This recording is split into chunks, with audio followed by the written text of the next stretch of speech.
เก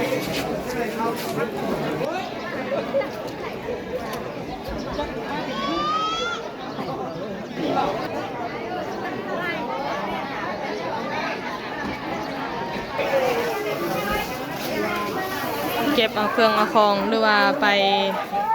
เผาให้ผู้ตายพี่น้องเลยโอ้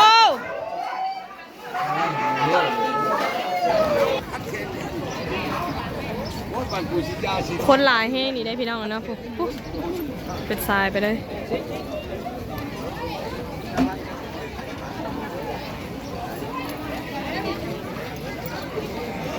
เลยโอ้ยพี่น้องเลย10,000นะโอ้ประยมอันนี้พี่น้องเลยดีไม่จอกได้ไหมชิปบ่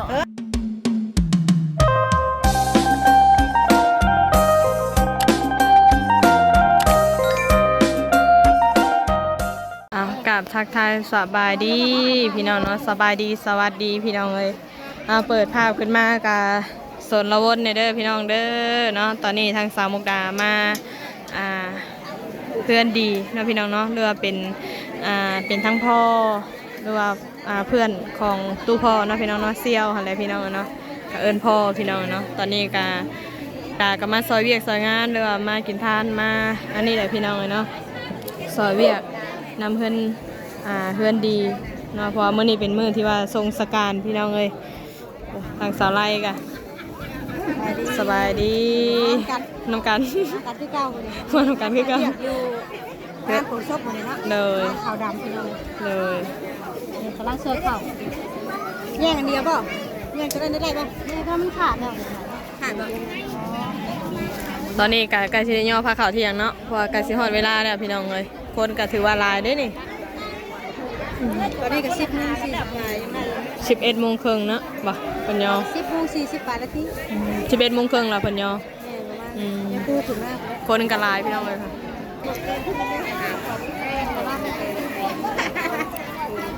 เต้ดูนะขอบได้เลยนี่ก็ยังบัดไก่เฮ็ดเคียงกับมาซอยกันพี่น้องเลยเนาะเต้อผู้แม่ครัวเฮากำลังสวยข้าวฮ้อนๆเด้อข้าวก็แบบว่าสวยปุ๊บแล้วยัดถุงเลยนะเนาะแบบจวดจ้าดดีพี่น้องเลยอันนี้กับป้าพี่น้องเลยเม็ดช่วยอยู่เนาะจะขึ้นนอนตายนี่แหละเขาบ้านไปตายช่วยไปตายอยากกินว่าขึ้นนอนตายมันขาวงามเลยแบบนั้นถ้าพุ่นกับยัดอันนี้ทั้งที่แม่ครัวเฮาพี่น้องเนาะถ้าพุ่นกับเป็นโซนเห็ดกินเนาะกระลุกกุ๊กกัวหลายขู่หลายคนพี่น้องเลย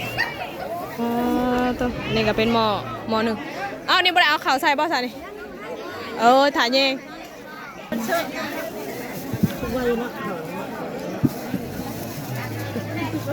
ไม่หัวนี่ตั้งคากันนี่เนาะหัวนี่เนาะท่านใจตะก้า1แซมหมอรัดพี่น้องเลยทั้งคุณก็เป็นโซนหมากกุ้งไก่คนที่ว่าเพิ่นมักเล่นมักม่วนก็ไปเขตนั่นแต่ว่าทางสามมุกดาไปมาแล้วพี่น้องเนาะบ่ได้เสียเงิน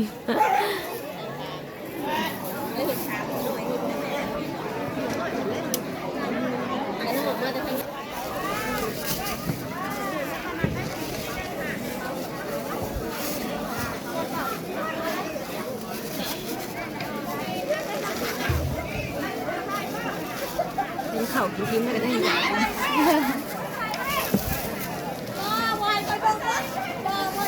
ข่าวนี่เนาะข่าว1,011ไปจ้าเนาะคือใช่เป็นเม็ดไอช่วยอยู่จีกับบริฮัก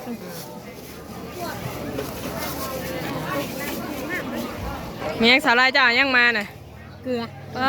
ไข่ปลาขาวบาทนี่มาบายแห้งคักละซ้อนข่าวพี่น้องเลยตัวลุงคนหอดดีตัวลุงนี่ว่านี่ก็เย็นคักคักอยู่นี่นั่นแหละน้ำใบ30 ใบแบบนี้ไข่ปลาขาวเกลือกับเกลือนั่นห้ามไปจักบ่โมเมนต์เกลือถุงในเนาะเบิ่งเนาะเกลือนั่นนี่เกลือที่เราคนต้มเนาะป้าขนาดเกลือก็ยังแซ่บอันนี้บ้าหลายๆรสเพื่อจะนัวจ้อยเข้ากันเลย โรคไตเพราะแห้งนะพี่น้องเลยทางนี้กับทางในครัวเฮาเขาพี่น้องแซ่บบ่จัดไปกินหลายๆ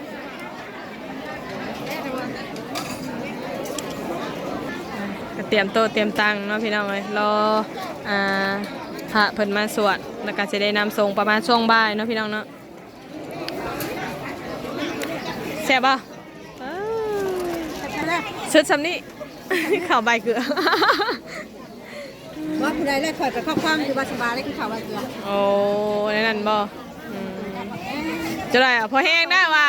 ไปอยู่เรื่อยพากินเรื่อยพาขาดสารอาหารพอแห้งได้เห็นแต่ตาพอแห้ง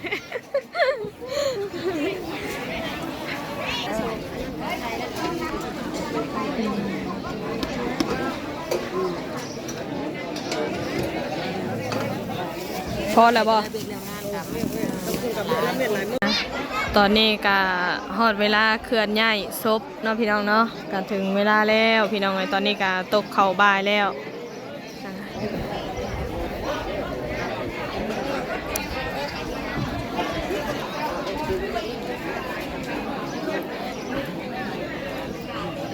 บรรยากาศก็ถือว่าผู้คนก็หลายพี่น้องเอ้ยพวก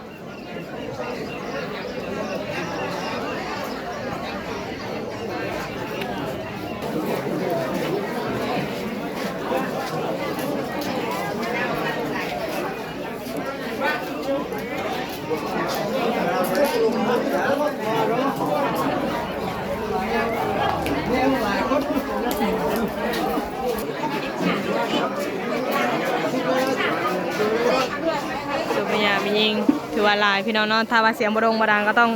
ขอโทษอภัยหลายๆเด้อพี่น้องเด้อสาวมุกดาบ่ได้ถือไม้มาเนาะแล้วก็บ่มีไม้กันสั่น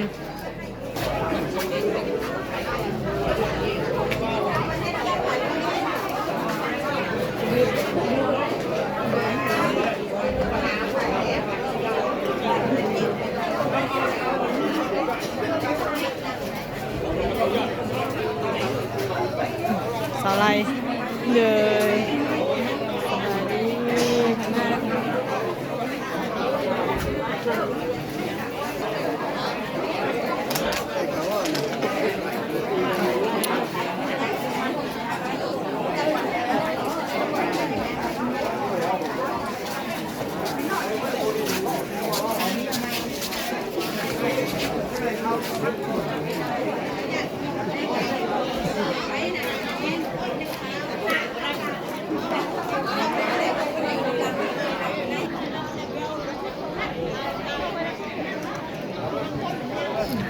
นี่ถือว่างานโปร่งศพทางบ้านสาวมุกดาพี่น้องเลยขอเวลาเคลื่อนย้ายเนาะ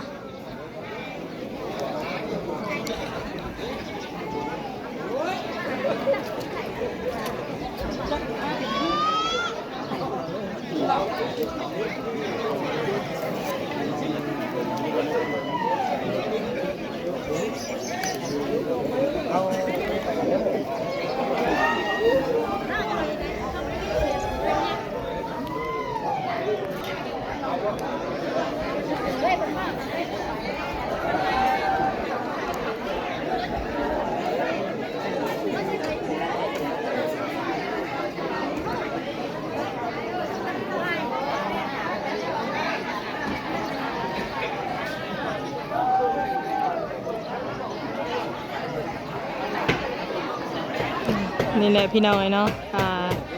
มนุษย์เฮาเกิดแก่เจ็บตายเป็นเรื่องธรรมดาถ้ายึดติดลายก็ทุกข์ใจพี่น้องเนาะทางสาวมุกดาก็คือกันเลยพี่น้องเนาะส่วนสีทำใจได้ก็ใส่เวลาป้าต้องพี่น้องเนาะขาดเสาหลักเสาเพิงแม่ก็เสียแต่ยังน้อยเนาะบัดมาบ่โดนหลายปีมาก็ยังบ่พอ4-5 ปีทำมาบัดเป็นพ่ออีกพี่น้องเนาะ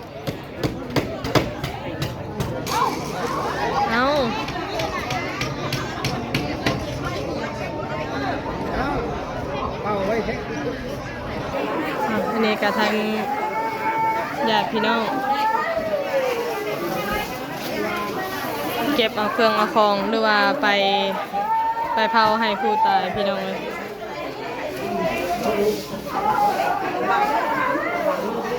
เต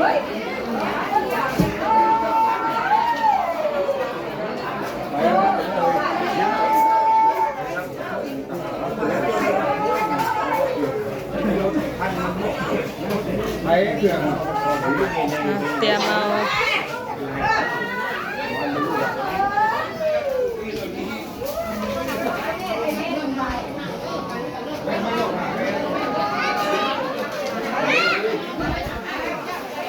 แม่จิ๋มน้องมีในสองคนนี่ก็มีขอลูกนะ โอ้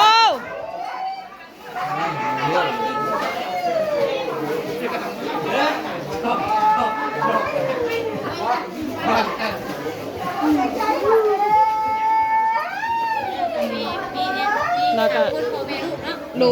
ลูกผู้เดียว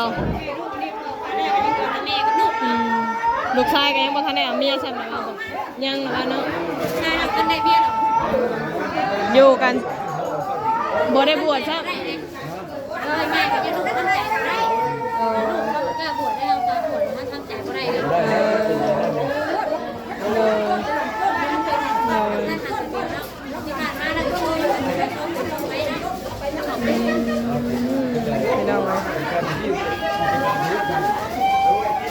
วันนี้ก็เชื่อ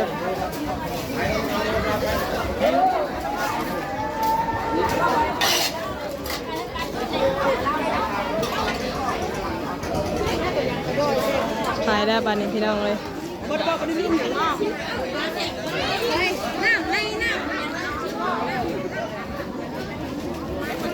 คือว่าคนกับลายดีได้พี่น้องเลยเอาหมดหรอ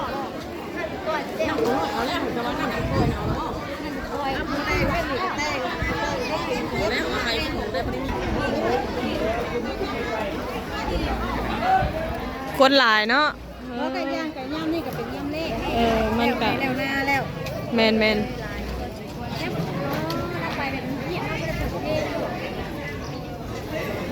เป็นยังไม่ทันเปิดบริวารอะไรเนาะพี่น้องคนหลายให้นี่ได้พี่น้องเนาะเป็นทรายไปเลย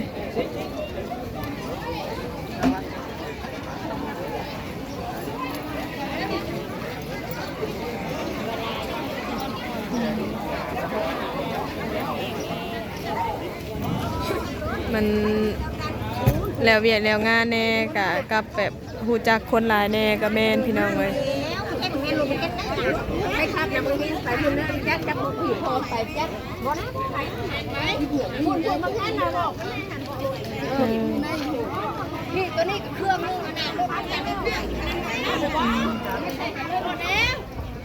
มีทั้งคนขายคนยางพี่น้องเลยงานผงชบก็ได้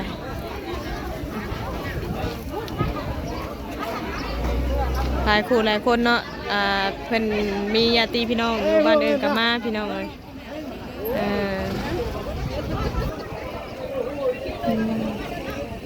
สิประมาณนี้พี่น้องเลยเนาะมีทางมากุ้งไก่พี่น้องเนาะผู้ไปผู้อยู่พี่น้องเลยเนาะมาห่มไอติมพ่อข้าบัดนี้ป้าสวดจะโก้ให้กลัวพี่น้องเนาะนี่นะแม่สีผสมเด้อสีผสมประสานพ่อข้าบ่ได้เอาลายเดี๋ยวบ่ได้เอาฮอด4,000คือเพิ่นเอา5,000กีบพันมันผสมได้เลยนะสาว10,000มันผสมได้อยู่เสียไปได้คืนอยู่ฮะได้พวกมันเลยแม่มันได้ตักอันเดียวขันหาพันเลยมันไม่ได้ผสมจะเลือกจะหมักซีได้แล้วจะเอาลงตายเนาะเอากับซีตั้งมันมีให้เลือกให้ยังไงดีนี่อะไรคู่ยัดเยียดกันใน10,000ว่าซะจะสีขาวหรือสีชมพูสองสีไปอยู่ใช่ป่ะดิเป็นกวดประชมเขาก็จะได้ก็จะกวดใส่การกระจกเดียวเก่าแล้วขายแล้วขัดประตูโอ้ยพี่น้องเลย10,000นะโอ้ประชมมาเนี่ยพี่น้องเลยกระจกได้ไหม50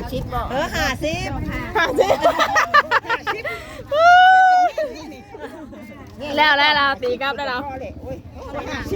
จอกอันนี้ได้ไฟสีผสมเรื่องไฟสีผสม10,000บ่5,000อย่าให้จอก10ก็ให้เลย โอ้เราบ่มาสิไปใช้ขายดีปานนี้ ถ้าเป็นมินมาขายบ่มีบ่ยาดมให้แล้วดมแน่ดมอยู่ที่มาขายตะกี้เนาะ โบหูนี่แหละ ไม่ค่อยก่อนไม่ได้ไปหางข้าวนี่ร้านคอยยังขายอยู่นี่มาเจ็บเลยมาเจ็บ ขายดีพี่น้องเอ้ย โอ้ยมันก็ได้ชิปกระไรมันสิเหี่ยซะแล้วมันมีแต่ดูน้ำหัวมันซื้อได้อันนี้อยู่บ่กลางไม่สิมีดิ โอ้ยตายโอ้ยปวดขาเลยเนาะ ใช้ไฟมีอย่าลบนะมาให้เราได้อย่าลบนะ ใส่ในนั้นเดียวคอยบ่ได้เอาลายดอกแล้วสิไปก่อนหาอะไรอันนี้ได้เนาะก็มายืนแต่รถนั่นนี่ก็ยังว่ามีจบคลิปน้ำหลังมาก็ไม่ได้ตักก่อนเป็นจบมีบ่เดี๋ยวนี้ โอ้ยมีเป็นไม้ก็มีเลยตักรอดเป็นไม้ฮะ มันย่ำรถเป็นไม้ ได้มีอยู่เนี่ยบ่ตัวนี้ โดยได้เด้อมัดแป๊บนึง มาบ่ฮู้ไอติมบาทนี่ ไฟมีอย่าดมนะมาให้เราเนี่ยอย่าดมนะ แป๊บนึงคือจะคนนึง อย่าดม ขอยัดคอยลืม ให้เราเนี่ยอย่าดมนะ แต่ก็ล่างป่วยสักคนได้บัตรนี่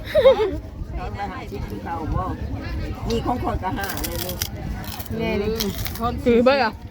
ทางนี้กินสิเบิดแล้วก็บ่พาขายแล้วจอก5,000เนาะเอาจอก10,000ก่อนแล้วล่ะว่ะ จังหวะเราไปตักจบคลิปยืนเงินหาก็แต่หึงยังบ่ตักอยู่ เด็กๆได้ขายหมดเนาะจอก5,000ไว้ล้างแล้วค่อยเอาจอก10,000ก่อนล่ะว่ะ สีขาวจบฮะ ให้ผู้หลายคนออกไปแล้วก็ป้าคงจะไอติม โด แล้ว ยจะนอนคอยตักให้แผ่นทรายสื่อเลย เอาเงิน ตกอะไรสิได้บาทพี่น้องเอ้ยโอ้ ตะกี้บ่มาสิเด้ นำมาอยู่แต่ โอ้ยโบหูนี่แหละเนี่ย ตักบาทเดียว เอา5,000ไปทำนะ5,000 10,000ตัวนี้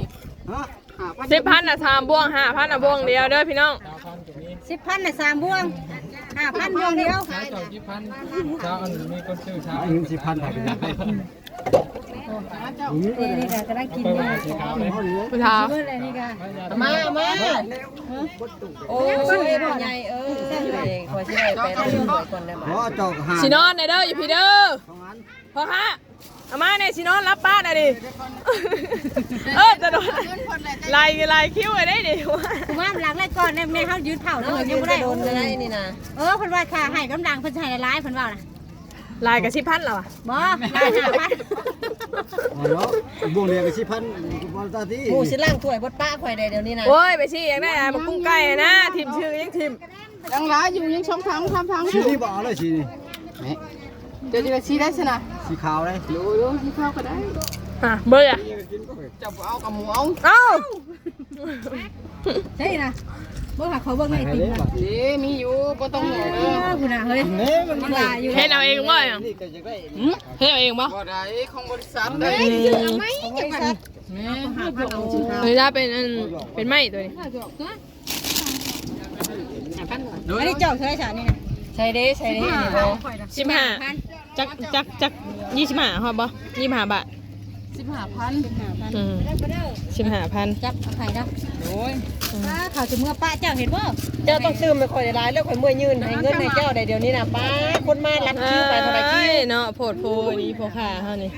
แม่นบ่เอา3มาเอา3โอ้ย ตัวขายดีขนาดแล้วเอาได้กินว่าสิเติมกระเติมนะมาสิเติมกระเติมเอาว่ากินว่าอันนั้นเลยเฮ้ยหัวขาดนี่เนาะพี่น้องเลยเอาพี่น้องเลยเนาะกะโอเคพี่น้องเนาะสำหรับคลิปนี้กะสิประมาณนี้เด้อพี่น้องเนาะตอนนี้กะส่งสการทางสามุก